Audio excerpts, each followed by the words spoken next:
That's a good start. That's great. Also good to be here with all of you. I find it so reassuring. I guess that's the word that I would think. Reassuring that we can be together at this time, that we can be in community, that we can, talk with each other, that we can figure some things out, perhaps. And more than anything, it's really to continue to build community within our community. So welcome, everyone. We have this amazing panel, and we even have Donna on camera. And so, yes, wave at Donna. Can she? Yeah, she can see all of us. Yay! So I'm Olga Talamante, and I'll be the moderator for these wonderful. Thank you. Thank you. They've already told me that, they're just going to answer whatever question they want to answer. I'll still do some questions, and then we'll see if that keeps us in line. So let me start with a very important acknowledgement, acknowledging the Ramaytush Ohlone people, who are the traditional custodians of this land in San Francisco. We pay our respects to the Ramaytush Ohlone elders, past, present, and future, who call this place their home. We are proud to continue their tradition of coming together and growing as a community. We thank the Ramaytush Ohlone community for their stewardship and support, and we look forward to strengthening our ties as we continue our relationship of mutual respect and understanding. The American Indian Cultural District is close by here, so we are definitely in their land, and we are appreciative of that. So I will start with some questions soon, but they did ask me to share, what was a moment in my tenure as board member and board chair with NCLR. And I'm sure that we definitely are going to go down memory lane and into present lane.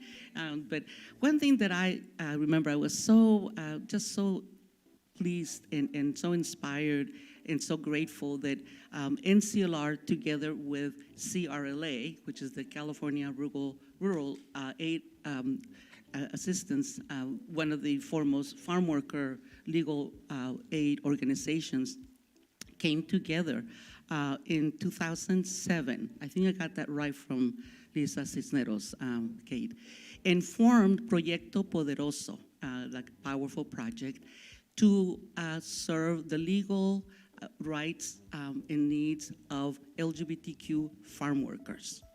I mean, that was like inspired vision under Kate's leadership. And they had the first fellow, Lisa Cisneros, who is now a federal judge.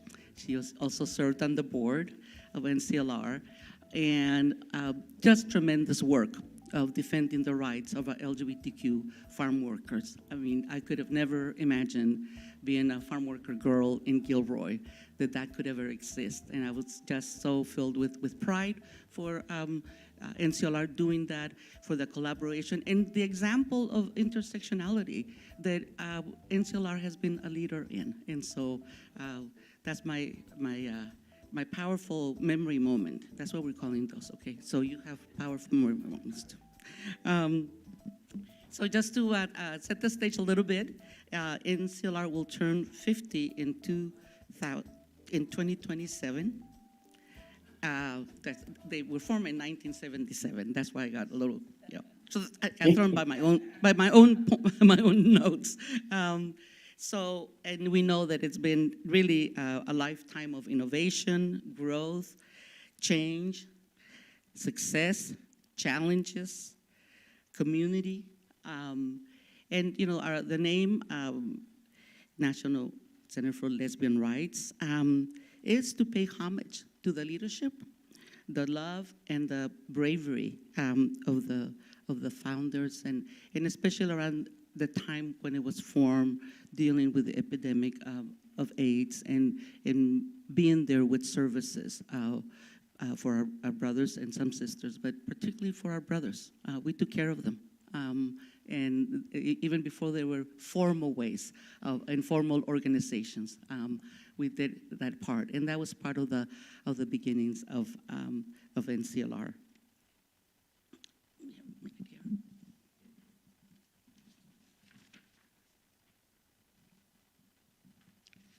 So we're going to start with the panel, and they really need no introduction, but just for those of us who may not be fully familiar with the founders and the executive directors, I want to say a few words about each of them.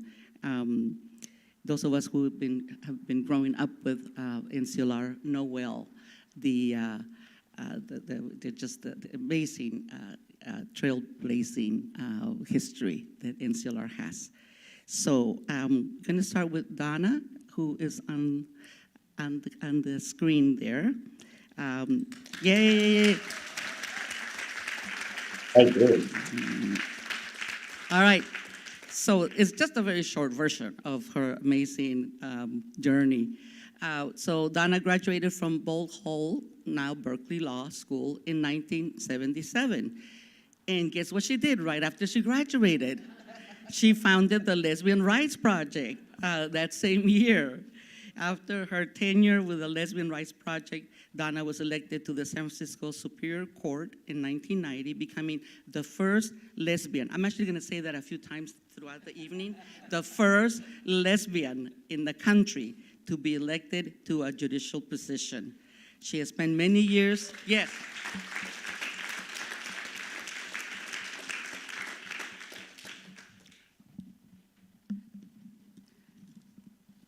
Does it happen to you? You start reading and then you realize, oh, darn, I need my glasses. Because those first few minutes, I can read them. Yeah. So she has spent many years of her career offering judicial education and access to the courts on behalf of LGBTQ people. Donna and her beloved spouse, Nancy, will celebrate their 49th anniversary this year. So there. Congratulations. Then next is Roberta Achtenberg, who has more. Okay, let's keep applauding. I love the applause. Applaud, applaud, applaud. More than 30 years of senior level leadership experience in business, government, and law, and currently serves on private sector and public sector boards and as a corporate advisor in public policy.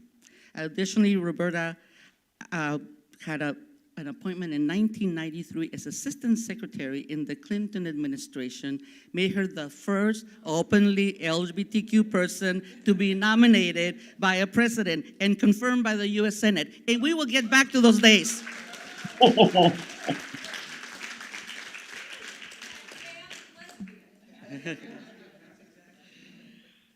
Then President Obama named her a commissioner in the United States Commission on Civil Rights. So, and there are many, many other amazing accomplishments.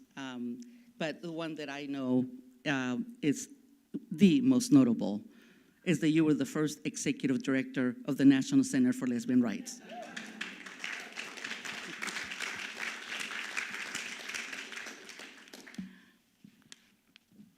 So you get in the flow of the timeline, right? The founder, the first executive director, and then Kate came along.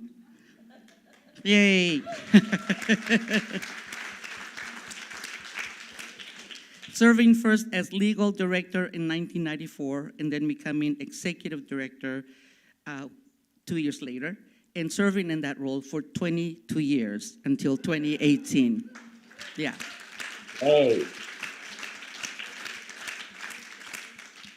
Since then, she served as interim chief legal officer at the Southern Poverty Law Center.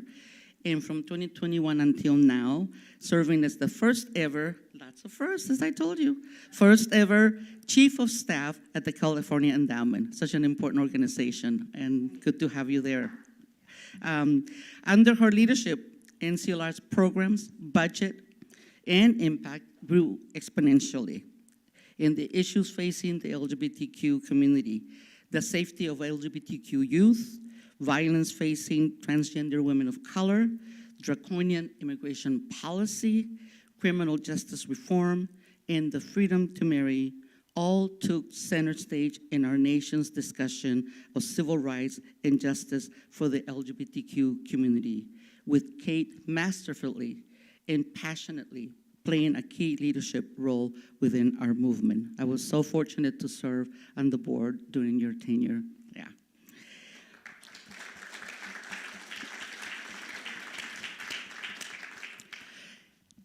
And then fortunately, for those associated with NCLR, all of you here, either as board members, staff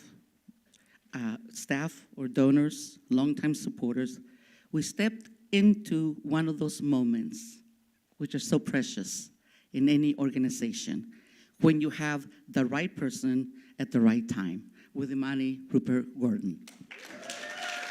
Hey.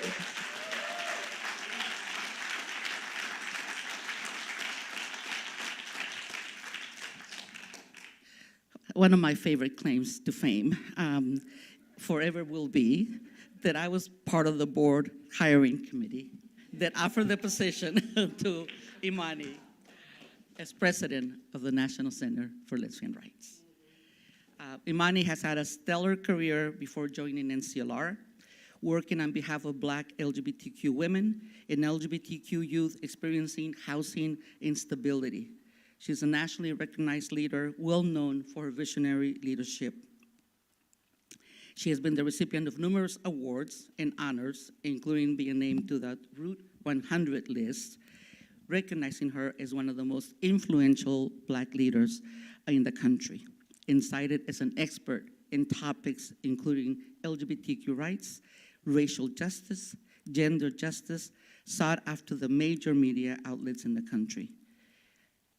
NCLR could not be, in this moment, in better hands and better heart than Imani's.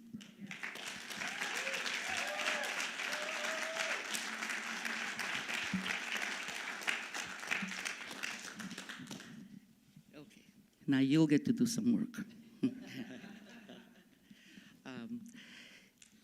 I think it's hard to start any conversation without acknowledging the moment they were in. And I'm just going to call it the moment, okay? Can we just call it the moment? As many of us have been commenting as we are greeting each other and saying the best thing for this disastrous, horrendous, perilous moment is for us to be together. And this is what we have to continue to do, to strengthen our community, to be with each other. So, after that, you can see that I'm trying to manage this. All my notes, thank you. Oh, thank you. That's what you can do. Good. Oh, all right, we got it now. Thank you, dear. All right, this is a question for Donna. So Donna, what was your vision at the time when you founded the organization, the Lesbian Rights Project, in 1977? Why was it so important to focus specifically on the needs and the rights of lesbians at that time? Well, the vision was to provide representation and counseling to lesbians who were encountering legal issues. At the time, you have to sort of remember what the times were like. There were a couple of public interest law firms dealing with gay rights issues. They primarily were focused on sodomy laws. There were women's organizations dealing with sex discrimination cases. But in those days of dyke baiting, a lot of the women's organizations steered away from representing lesbians or even acknowledging the kinds of legal problems that were encountered. So it dawned on me in conversations with many of my colleagues that we needed an organization that would focus on the needs of lesbians, which were very different than the needs of gay men. Family issues, employment, public accommodations, housing.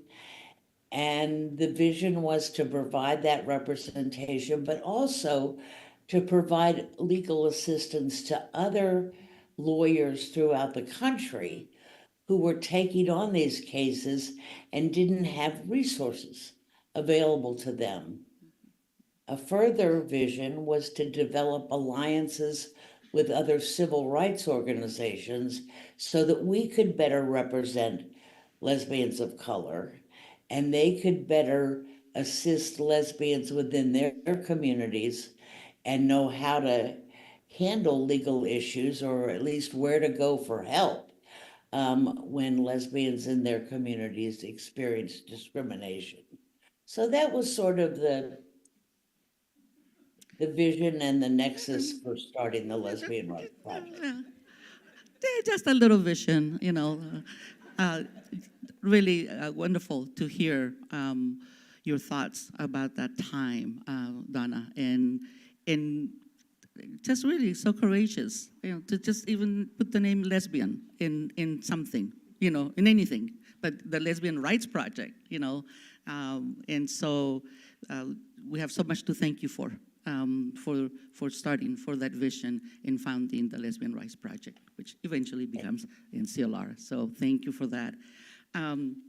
Roberta, as you then became the executive director with this amazing vision, building collaboration with other organizations, providing like legal education to organizations. How did you build the financial support for NCLR? With great difficulty. Although we were very, very fortunate because our home was the Equal Rights Advocates, the law firm Equal Rights Advocates. We were a project of Equal Rights Advocates. And as a result, we had the benefit of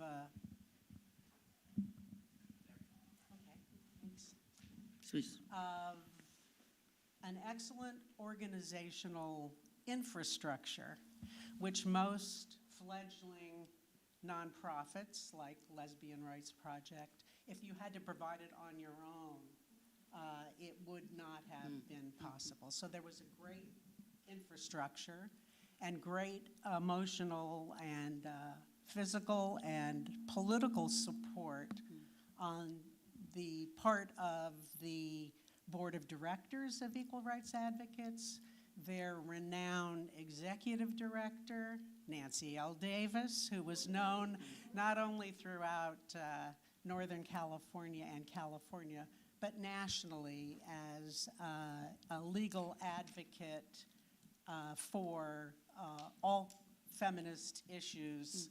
Nancy was a national leader, and she provided us with extraordinary support such that our community could then coalesce, start to develop a support base, a mutual support base, and we grew into, a typical kind of fundraising organization, but we had a great story to tell, and always with a feminist, what you call now, intersectional consciousness, always with respect to all people. And as I was listening to Donna reciting the modest goals that she put forward in founding the Lesbian Rights Project, it reminded me how much that mission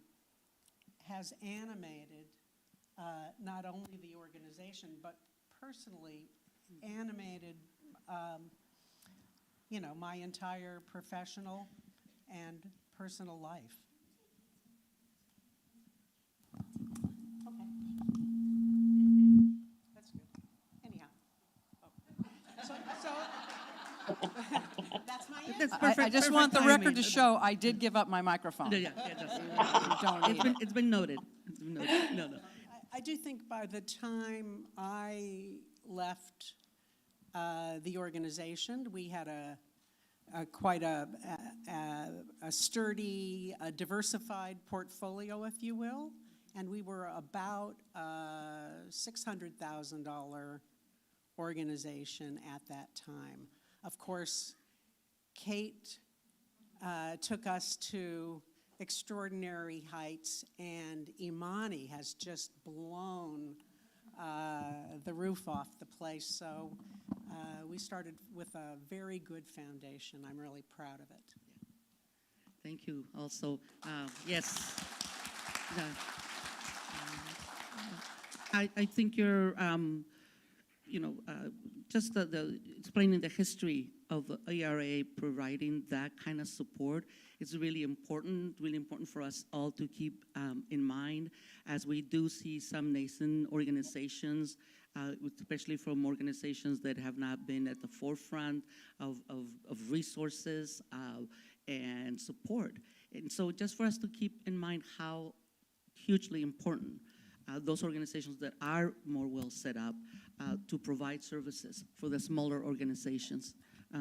Such an important example of that support. So thank you for sharing that. I should also say, I see Lisa Honig and Courtney. They were the NCLR. They were the LRP infrastructure. They were equal rights advocates, employees, Yay. and they. I mean, literally, they're in the room. So, but it was extraordinary, and it was very unusual for the time because, as Donna said, feminist organizations typically shied away from lesbian advocacy lest they be charged as being dykes themselves. So those were very unfortunate times. Yeah. But you have the stalwarts there, so, and still here. That deserves a big applause, for sure.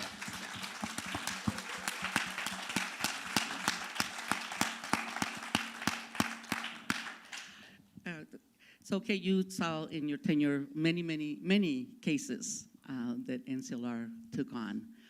So we wanted to just have you reflect on, 2 or 3 of those that really stand out in your mind, and that also reflect, the kind of powerful fight that NCLR would put up to defend the rights of our community. So, Thanks, Olga.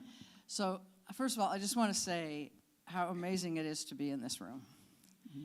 And I feel like this is the first time in weeks that I feel like my blood pressure is at a manageable level. To hear Donna speak, to sit next to Roberta, to sit next to Imani, to listen to Olga, to look around this room and see so many people that I have known for so long and who were also the backbone of the success that I had at NCLR. Holy fuck, I needed this, so thank you. This is great. I was wondering when the first fuck was gonna come. I was just wondering, I should have made a bet. I said it. Well, I don't want to disappoint you, Olga. Thank you. And I will say, I saw an article today, I think it was like in New Yorker magazine, and it said something about that we're a lot more profane than we used to be. And if you want to be less profane, here's how to do it. Only if you want to. And I'm like, absolutely freaking not. I'm not interested in that. This is what's getting me through a little bit. So, wonderful to be here. It's so hard. This is like naming my favorite child, right? There's so much that I was a part of, and while I'm getting a lot of accolades up here, having led NCLR for the time that I did, I want to make absolutely clear, every single headline that you read, every single dollar that you gave when you were inspired because of something that NCLR did, that wasn't what I did. That was what our staff did. That's what the lawyers did. That's what the board helped to steward. That's what our cooperating attorneys did. That was their work. And I just got to be the figurehead that helped to provide the juice for them to be able and the fuel for them to be able to do that work. So when I think about one of the very first cases that I was ever involved in, I was still a legal director at the time at NCLR. And I was working late one evening, and I got a phone call, and I thought it was actually Sandy, my wife at the time. I thought it was Sandy calling me, just saying like, hey, when are you coming home? So I answered the phone, and it wasn't Sandy. And it turns out it was this woman named Mary Ward who began to tell me about her story. And she lived in Florida, Pensacola, Florida. Florida has always sucked. Let's just be clear about that. She was in Pensacola, Florida, and she had recently lost custody of her 9-year-old daughter, who she had raised since birth with very little involvement from the father. They'd been separated for some time. He refused to pay child support, and when she sued for child support, he sued for custody, and he had just won. And then, now this was a common story. Up until this point, very common story. I heard this like already dozens and dozens of times in my very short time at NCLR to that point. Then she throws in the kicker. And, you know, Kate, he murdered his first wife.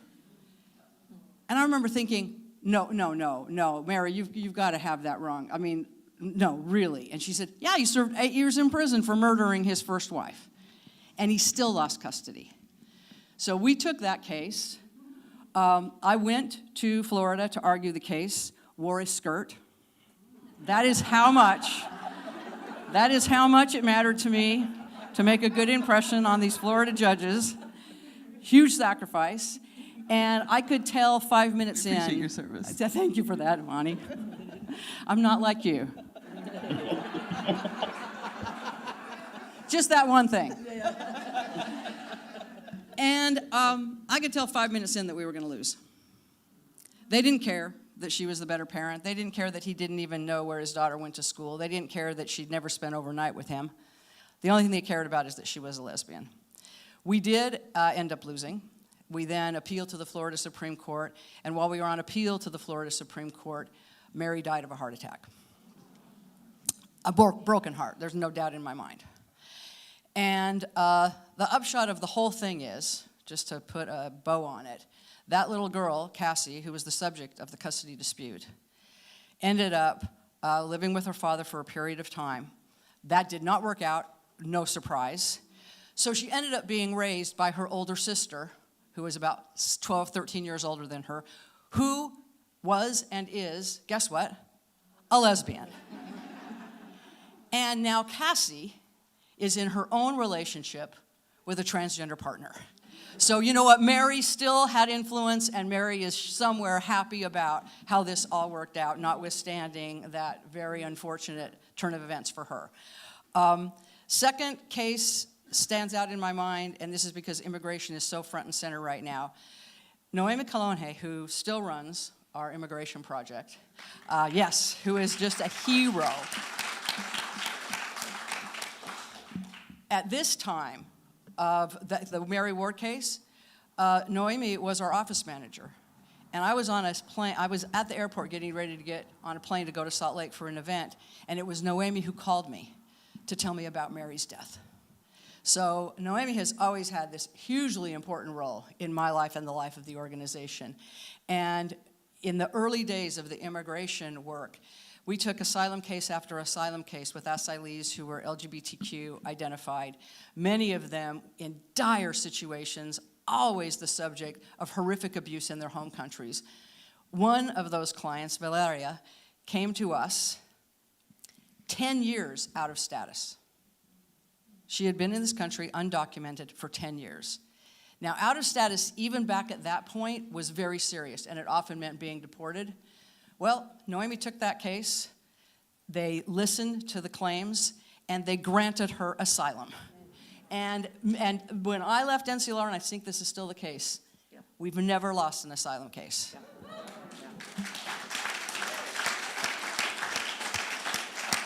And then I'll super quickly wrap up. I'm not going to talk about the marriage cases. We all know how important those cases were and how they changed things. But one of the early cases that's in my tenure as executive director, but still hugely important to California and to the Bay Area and to San Francisco, was the Sharon Smith dog mauling case, where her partner, Diane Alexis Whipple, was murdered in the hallway of their apartment building. NCLR took her case, and for the first time ever, anywhere in the country, won the right of a same-sex surviving partner to sue for wrongful death. And all of those represent a body of work, not just an individual case, but a body of work that really changed the landscape for LGBTQ people in this country. And I had a staff that were gold to the core and who were all heroes that made all of that possible.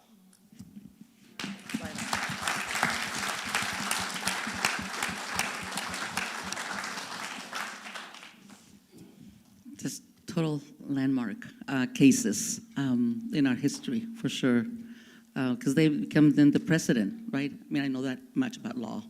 They do become precedents and for the future cases, so very, very important. Imani, you started this job on the first day of COVID. Wasn't that fun? That's my leadership working for you.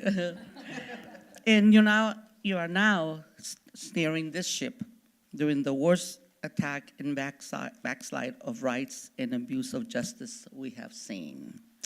So what makes NCLR special and ready to deal with this moment? It's just a little question. Just a little tiny thing. I just want to say thank you all so much for being here, for spending time with us. I am honored to be on stage with all of you. I might just get a little emotional today, but it's such an honor to be here with y'all today. Thank you so much for taking such great care of the best organization in the world. And I'm so honored to be here, so honored to be here. So I started on the first day of shelter in place. And that's an odd way to start a job anyway, but certainly when you are following an icon. And the world looks different, and the way that we do work is different, and the way that workers come to work and want to show up at an organization is different. So there's a lot of things. There were a lot of things that were changing while I was trying to learn something. But I was talking about this not too long ago, and I remember this story, and it fits perfectly for this. So I'm a big fan of Gabrielle Union. Right now, I think a lot of people know Gabrielle Union because she's married to Dwayne Wade, and they have this amazing trans daughter that they are such wonderful parents to. But I know her because she played a villain in a lot of the movies that I grew up watching, and she was so good at that. She was actually kind of mean until I saw this interview, and it was this interview. It's so old now, but in it they asked, you're an actress, like how do you get ready for an audition?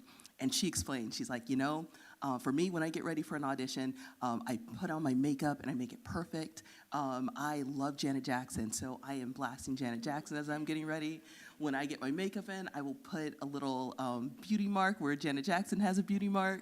And on my ride over there, I'm listening, I'm singing songs. And this is just, I love all of this because I can really put myself in that space. I think we've often been in a place where we're listening to music and we can present our best self because of this, And so she's telling this story about how she walks into a room, and as she's walking into the room, the person that was auditioning before her is walking out. And of course, that person is Janet Jackson. And I thought that was so funny. And now this is my analysis, not hers. So, but, it was only in that moment that she realized she actually wasn't putting forward her best self. She was actually putting forward the second best Janet Jackson they had seen that day. And I thought about that because, before it, I just thought, wow, this was a story that a lot of people could relate to. But it's also true that when we are in new positions, that often we try so hard to emulate someone else that they never get to see the best version of us. And I feel really grateful because, I knew about y'all before I was at this job. I remember, when I met you as a very young professional with my hand shaking, I had asked you to speak somewhere. There was a way that I could have walked into this and just have tried to be the second best Kate, But instead, I really thought about what does it look like for me to show the very best version of me? And that two things. One, that's what we need to do for our leaders in this moment. We are seeing different leaders in our organizations, and we have to give space for people to lead differently so that things can be different. we all have something amazing to give, and we have to give space so that everyone can give that, because our movement needs that and our organizations deserve it. And so that's the first thing I want to say about my own leadership. The second thing is about where NCLR is in this moment. And I think on that is sort of a hybrid track, to be honest. NCLR in this moment needs to show up in the best ways that we can. And that's what we're thinking about right now. You know, we were having dinner a few months ago, and I told you that before I sort of said it out loud. But knowing what we're going into, right now, what we have to concentrate on is doing the things that NCLR does best, the things that we do better than anyone else. Because during a time that we don't know what's next, during a time that, you know, every day that I turn on the television, I don't know what I'm turning it on to. And we're laughing about that because it sounds like it's funny, but that is honestly truth. And so I want to make sure that what we are doing, we are the best situated to do. And so we have this long history. You know, our immigration and asylum program, we've named it HOGAR now, which is, last year was the 30th anniversary of our immigration and asylum program. It's the oldest immigration and asylum program at a LGBTQ organization. And we know that because we're part of the folks that were helping make it possible for LGBTQ people to seek asylum in this country. And then when it happened, there was no one to do it, and so we ended up doing it. And so that's one of the things that we do better than anyone else. You know, today we were just, Shannon was just arguing today in DC, again, the trans-military ban. This is something else that's really important. I think that, you know, during it, and then I'll stop here. But you know, during a time, You keep going. it's just like I don't even know what I'm saying today, y'all. But you know, at the when we think about the cases that are important, you know, I think that for a lot of folks, they say a trans-military ban. There's so many cases you can take. Why would you take this one? And I think we also, and I hope we get to talk about some of this a little bit later. But the truth is, if we allow ourselves to be discriminated against and just live in a world where no matter what it is, if there's things that just because of who we are, we can't do that, and even the folks that think like us are like, just leave that alone. We are in such a difficult spot. We have to think about these things because everyone deserves to serve if they want to. But more than that, or from my perspective, I think that it's so important that if we see that there's discrimination, that we can't do something simply because of who we are, that has to stand out to us. It has to stand out to us. And we see that across it. We're seeing this over and over again. And we know where this comes from. We have been these people before. We have been raised by these people where we could just take those things for granted, that there's some things that we just can't do. And that we're not going to let happen. When we see that happening, that is something that we're going to fight. And that's where our folks were today. So happy to be here.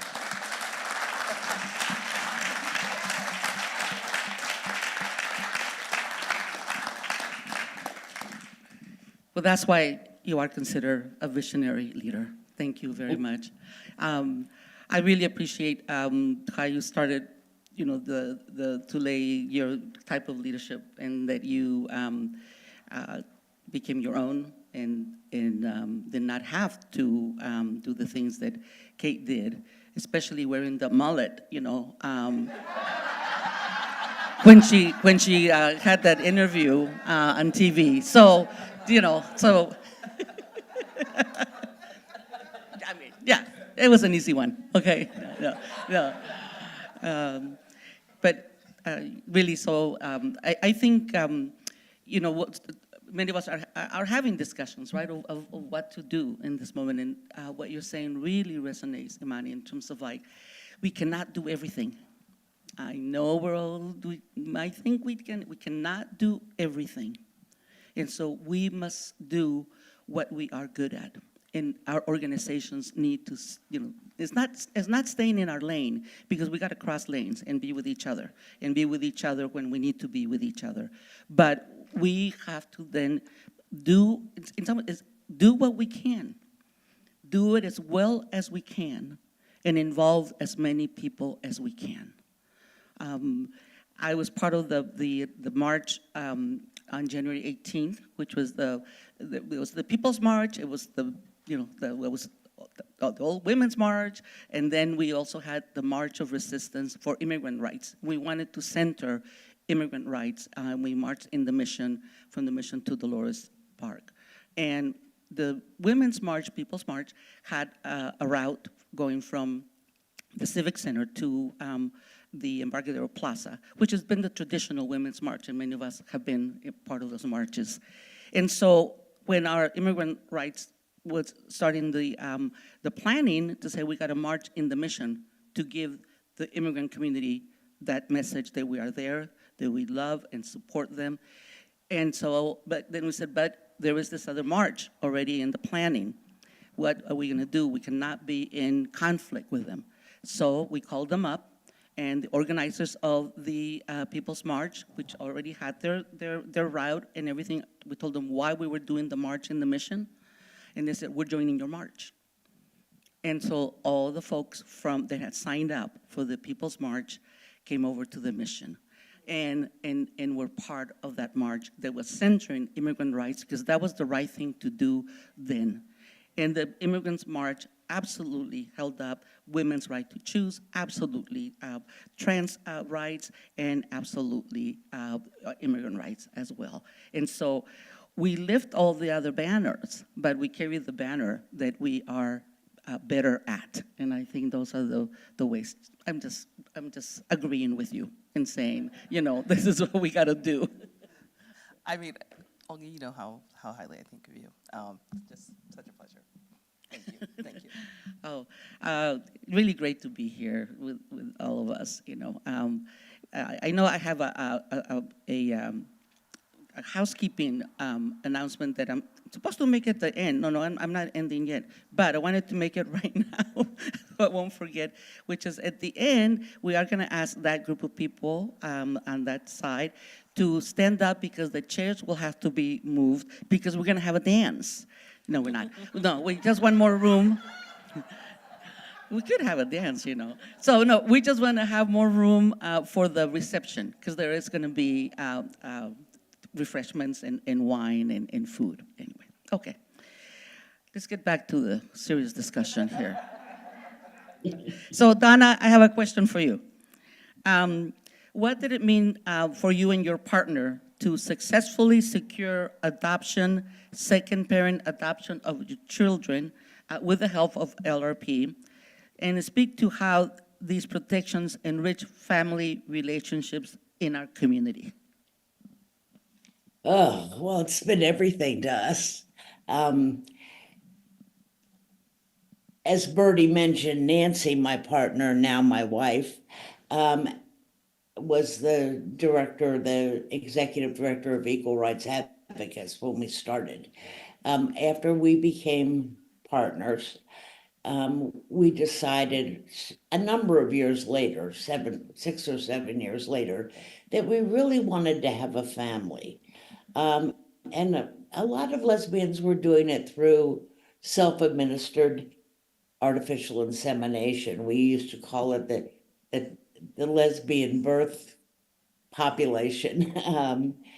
And we had the opportunity to adopt a baby. So we took that opportunity, and 3.5 years later, we had another opportunity to adopt a baby. When we got our first daughter, they told us only one of us could adopt. And this was, we felt like at the time we had enough barriers just being out lesbians. So we did it their way. Then when our second daughter came along, we said, we're not doing it their way, we're doing it our way. And we filed to jointly adopt. And then and successfully, thanks to Bertie, Roberta was our attorney through all of this and did a marvelous job. Then a few years later, after we did our joint adoption, we filed for Nancy to co-adopt Kate, our oldest daughter. The state opposed us. I mean, they really opposed us. There were depositions. We had to go to court. We had to have witnesses, expert witnesses, and we were ultimately successful. And this was really, I mean, this was our family, this was our heart, this was our soul, to really have these children know that they had two loving parents and that those parents would be there for them forever, no matter what happened. So that's sort of our story, and it's really one of the most profound personal experiences we both had, with respect to attacks on our civil rights, because the state was so adamant that we shouldn't be able to do it.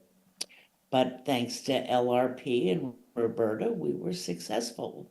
And now they're they're in their 40s and are thriving. That's awesome, yeah. You want to comment on that case, Roberta?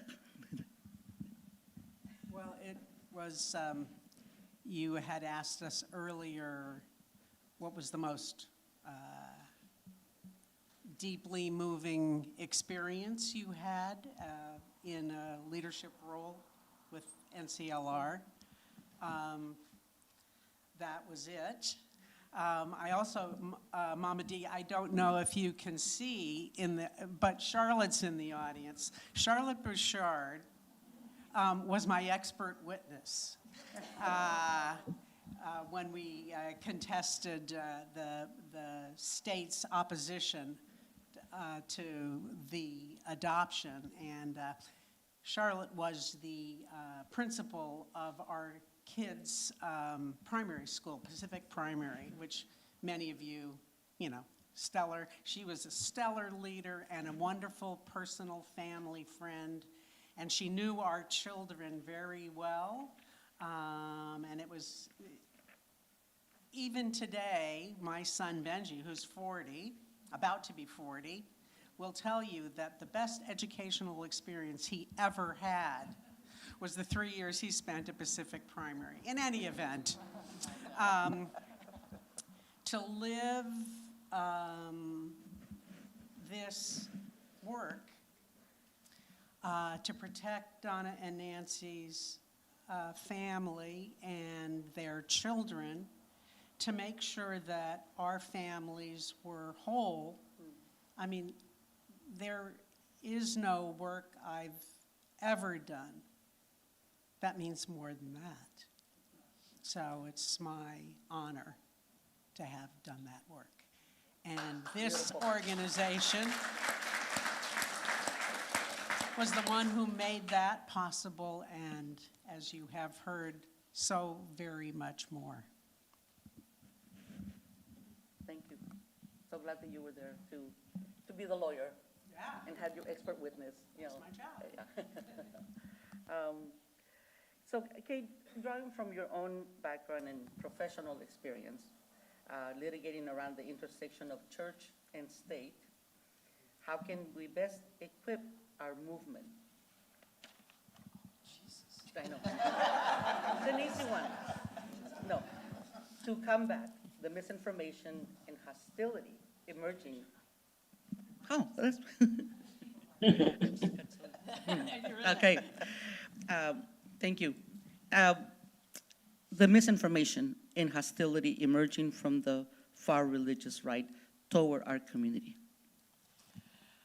Oh, gosh. This is it's a really hard question to figure out how to respond. I mean, let's just isolate it just to the religious bigotry and deeply anti-Christian behavior of so much of the opposition to everything that is right and just. I mean, my mother was devoutly Mormon right up until her death.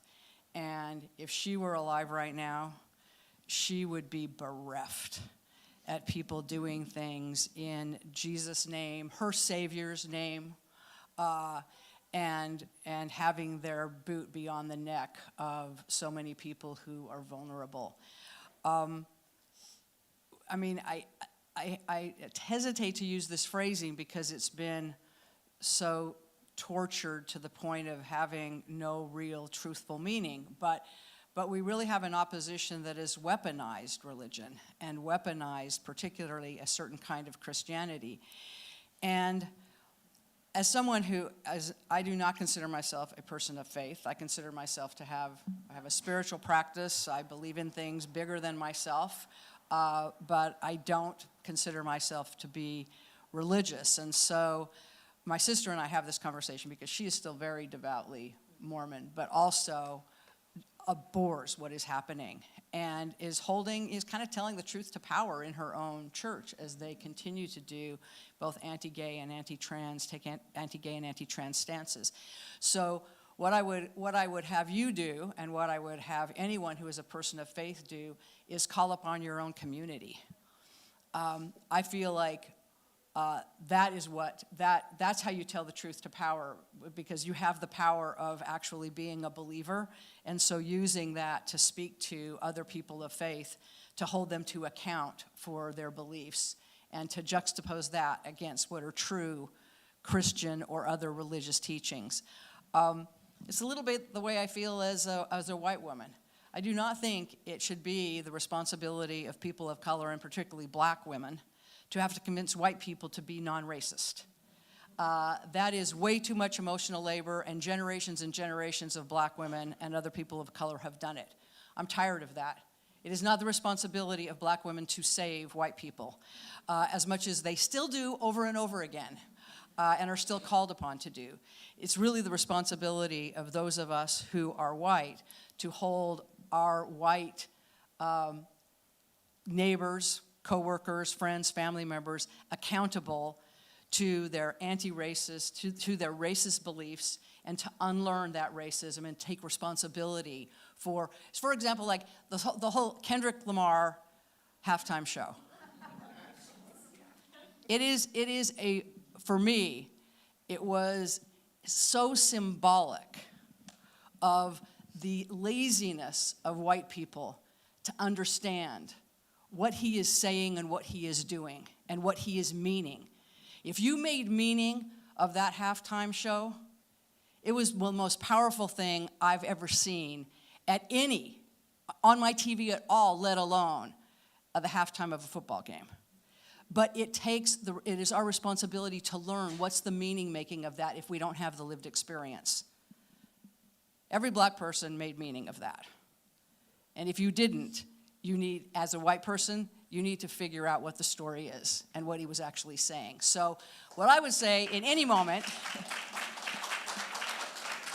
whatever the opposition is, who like you is in that opposition, and go toe-to-toe with them. Don't put someone else in that line of fire to stand in that breach. We stand in that breach.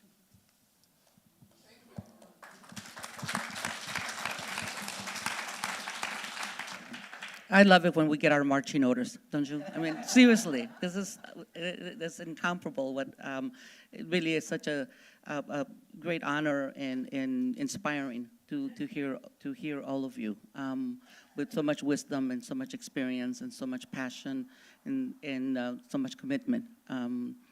So on that note, Imani, we have a big and daunting moment. This is exactly what this says. No. In no seriousness, we are being attacked.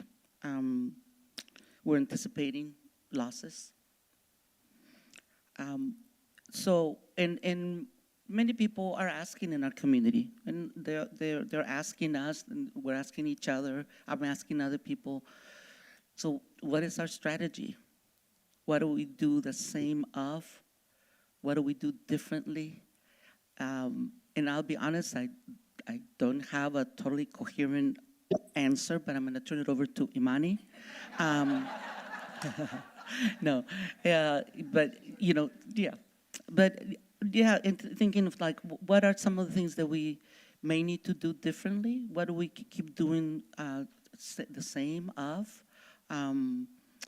And even just what are our thoughts about it, at this time, without having to have a, totally worked out plan. But we have to start thinking about, right? What strategically, what do we need to do? Easy question. Yeah. Wonderful. But I do have actually quite a bit of thought about this. Because we're in a room like this, there is something that I think is really important. We are so used to, whenever anyone is talking about LGBTQ folks, that we believe that they're talking to us. And I think one of the things in this moment that's going to be really helpful is recognizing that the folks that are working for y'all are sometimes going to be talking to you and sometimes going to be talking to someone else. And I'm saying this because I've watched, I think people understand the type of work that we do at NCLR. Maybe I can talk about that too. But I've seen a lot of other organizations working to try to find ways to work with folks that are different than us, and getting a lot of criticism from the folks that are on our team. And I'm hoping that in this moment that we can offer some grace. One of the things that I have been saying for the past year or so is that if we're in a room like this, if we were to ask in this room to list civil rights heroes, if we were to each list 10, I bet in this group we would come up over and over with the same leaders. And at the time, they actually didn't always like working together at all. They didn't believe in the strategies of the people that we would list in this room. They would see themselves as incredibly different. And when we look back at civil rights, we would say that you can't talk about civil rights without including them including them right next to each other. We have that knowledge in front of us right now. So let's recognize that there are people that are doing this work. They're doing this work a little bit differently than us. And yeah, maybe we might do it a little bit differently. But in this moment, I want to recognize that there are people that are doing something in a way that I wouldn't do it. And when we look 30, 40 years down the road, that they might look at our leadership as though it was exactly the same, and they're just so grateful that we're here. And having that in front of us, I want us to be just a little more kind to each other as we are working across aisles, as we are working to do things just a little bit differently. I speak to my elders, like I'm thinking of my in-laws right now, differently than I speak to my friends. That doesn't make me inauthentic. That means it's how I show up because of that relationship. There are ways that we talk to people that don't yet think like us, and that gets us somewhere. And I know for a lot of folks, it's like, you can't talk to someone, this person doesn't like us. They don't think like us. Some of the best work that I've done, even in this job, has been talking to people that have not thought like me.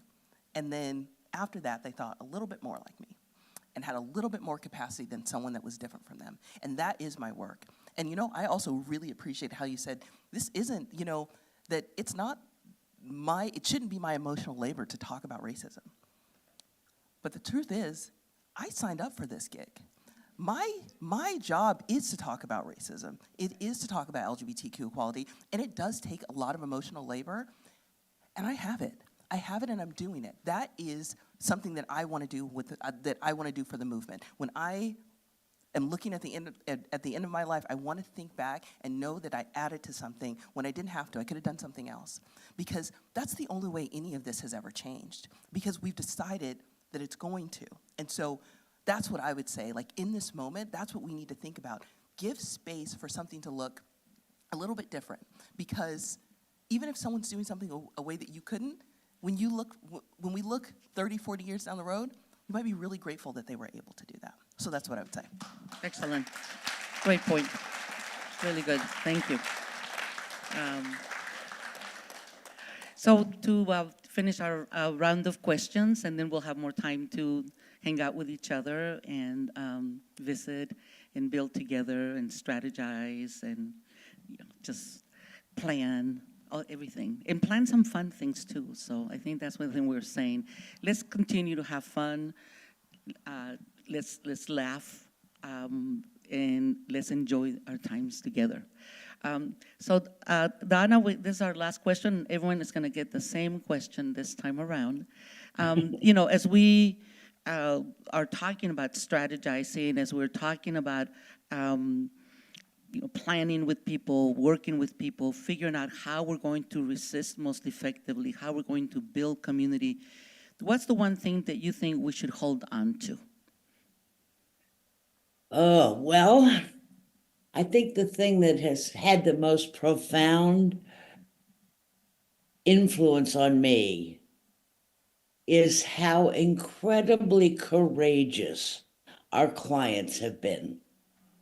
These are people who have potentially sacrificed everything, their families, their jobs, their housing, but they did it not just for themselves, but to make change, to have change come about. And sometimes we congratulate ourselves and on what a great job we did, but let's not ever forget that the real heroes and heroines in this movement have been the people who put everything on the line. And the women sitting up on that stage are also incredibly courageous. It hasn't always been easy. Back in 1980, my office was arsoned. That was a very deliberate act, and it was scary at the time. And we've all gotten hate mail, I'm sure. But we've gone forward, and I have such incredible respect for all of you and the leadership you've provided, not only to sustain, but expand this organization. And thanks to you, it's now one of the most preeminent, if not the best, public interest law firm in the country doing civil rights work across what used to be boundaries. And we're incredibly lucky to have Imani, because I just think her articulate and passionate leadership is what we need right now, and she's doing a fabulous job.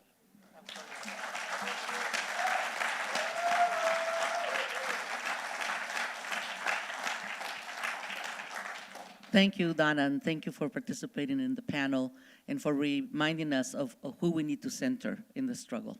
And it is the people that are most affected and that are suffering the most. Same question for you, Roberta. What should we hold on to as we continue to build together and build the resistance and be effective in our strategies?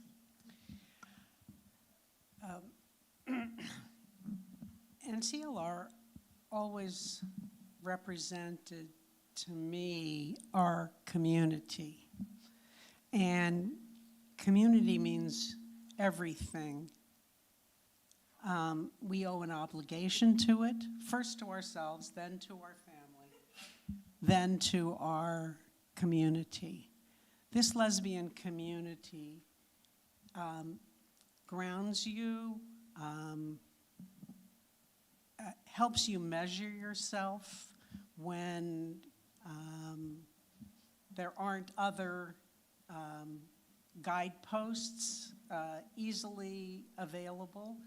Coming from somewhere, being responsible to some people is a very important source of guidance. I spent time, as you mentioned, in Washington, D.C., and I met a number of very capable, highly educated, very powerful people there. But many of them were unmoored.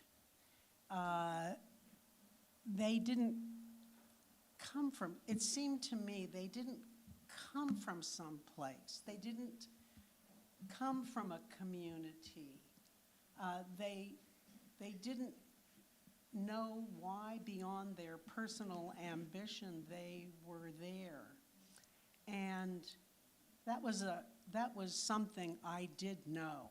I may not have completely appreciated the ways of Washington, but I did know who I was, and I did know where I came from, and that has been an important source of strength and guidance throughout my entire life. So to come from this community, have worked in it, the privilege of having worked in it, and enjoyed its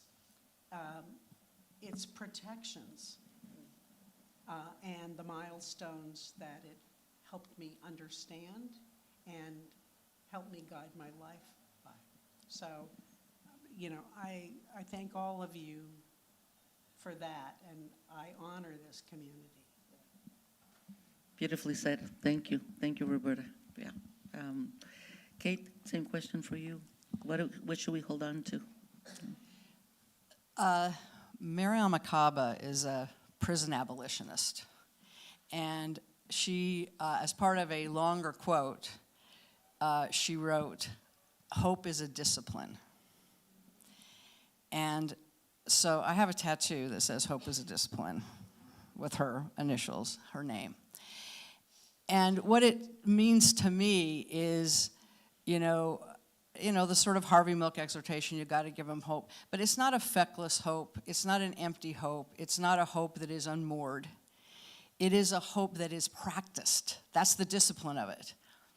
And the only way you can have hope that is grounded in something is if you're working for the vision that the hope is grounded in. I believe that we will come out of this moment we are in. I don't know exactly how, and I worry about the carnage that will happen between now and that moment. I worry about that every single fucking day.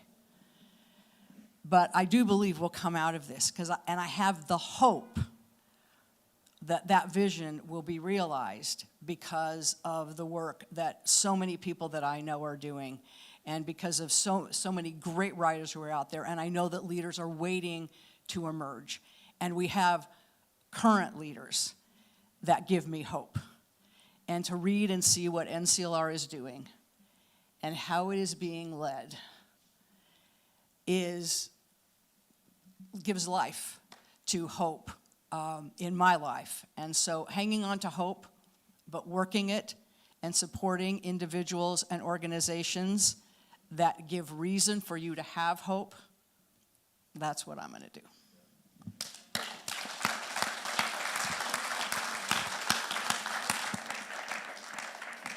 Oh, goodness. It has been such a pleasure to be here.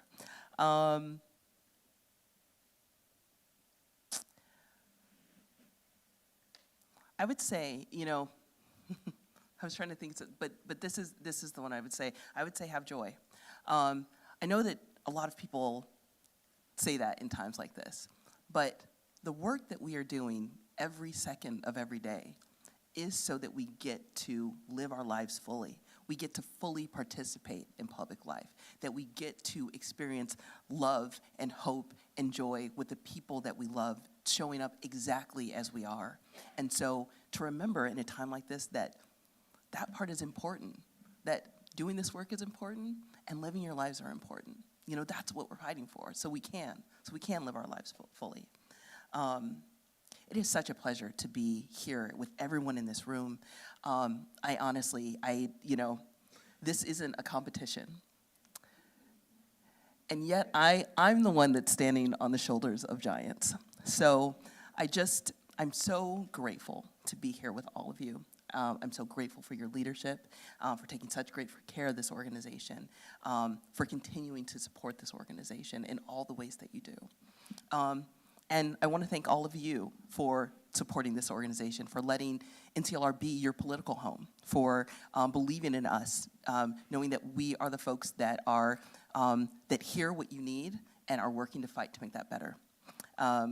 I really appreciate all you said about how the amazing staff is doing amazing work. You know, if you've been to one of our galas where I'm giving a speech, much to the chagrin of Jen, I do spend quite a bit of time just giving love to our staff because they're doing life-changing work and making all of our lives better, all all of us, LGBTQ and not. And it's such a pleasure. So thank you, everyone, for being here. Oh, and last,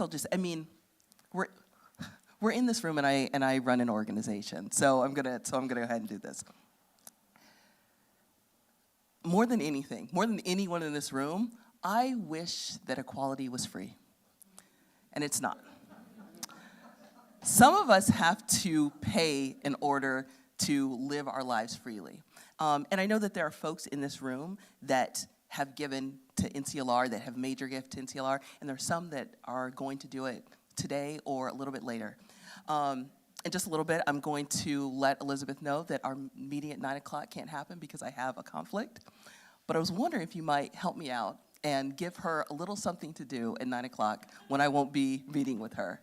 And I'm hoping that every single person in this room will make a donation, whatever you can give today, so that Elizabeth has 100 emails to go and answer at 9 o'clock in the morning.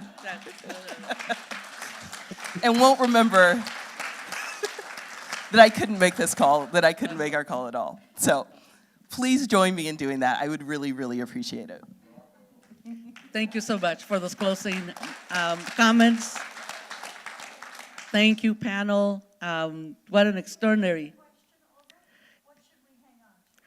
Oh, okay. Oh, you want, okay, I will.